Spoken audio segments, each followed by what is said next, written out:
Hi guys, today I'm gonna be talking on my first video review of a book I've recently read. This time it was Career of Evil by Robert Galbraith. Even if you're not familiar with the series, I'm gonna tell you a few facts. Um, this series of novels contains two characters. One of them is private detective Cormoran, and his helper Robin Ellicott. He had been a member of a special investigation branch and a war veteran. And this book, by the mere title, can be considered as an homage to a 70s rock band, Blue Oyster Cult. And so to start, there are few moments in life when you're not likely to be famous. Even especially when you live and earn your money from public opinion and newspaper headlines. As well as Strike might have known this, he must retake a lesson. And what once had been a passion in Robin's life had turned into sliding ground, cause her fiance Matthew is angry by mere mention of Strike's name, and even his friends are constantly asking about Strike's private life. And as happy as you might be for have your own wedding, you can be so happy to find a gifted leg on a desk in a place at a place where you are working. And Strike seemed also appalled by the fact of the severed leg, and the message besides a leg upset him even more, cause it's a verse of a song by Blue Oyster Cult, the Mistress of Salmon Salt, which started the creepy humming of his past in his head. And the little bit silly fact is that Strike once upon had known even 4 people which could have sent him a severed leg.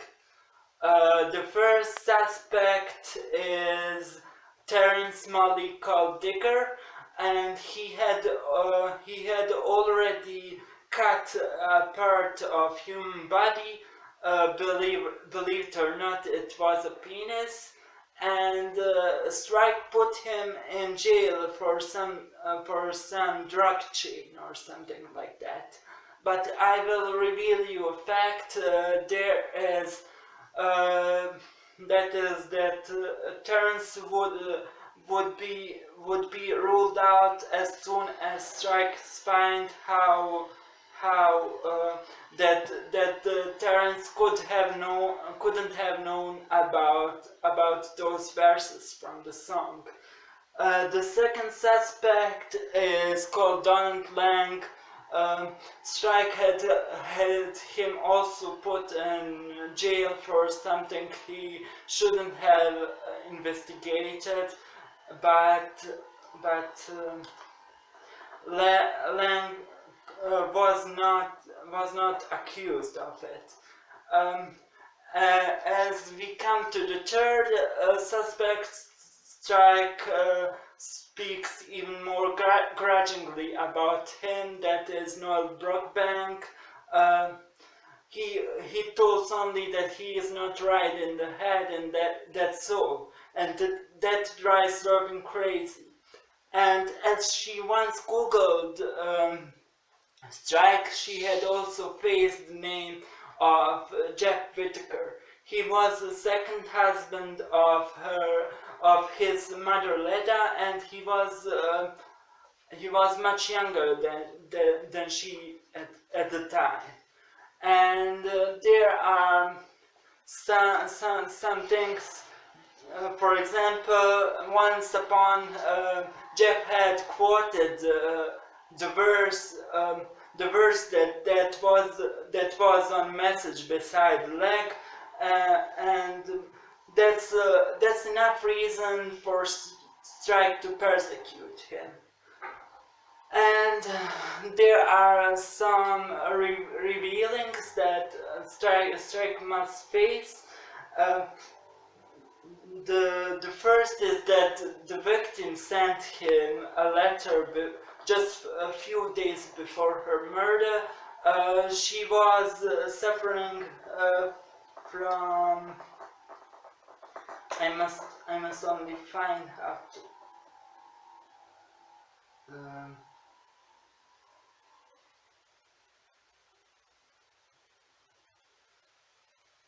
She was suffering from body integrity identity disorder.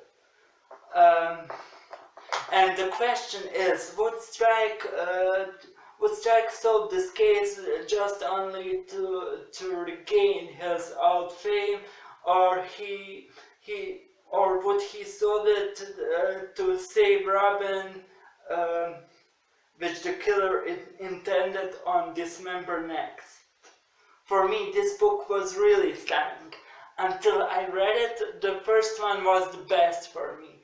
The second had a good plot idea, but it was not elaborated good enough so that I could completely enjoy it. And as I already said before,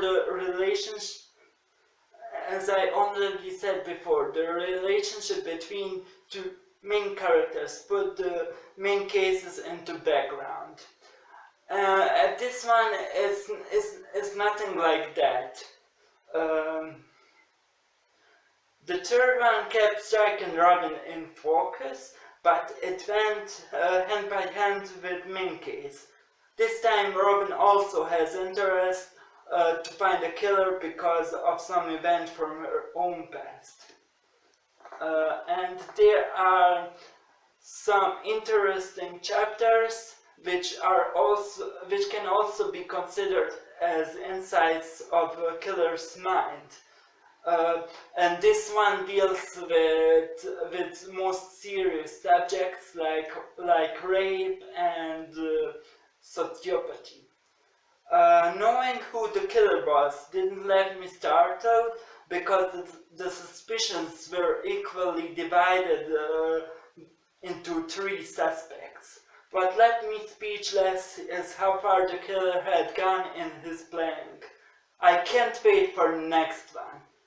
Please read it and like the video and subscribe. Even if you haven't read anything of this from this author, you can start with this one, believe me.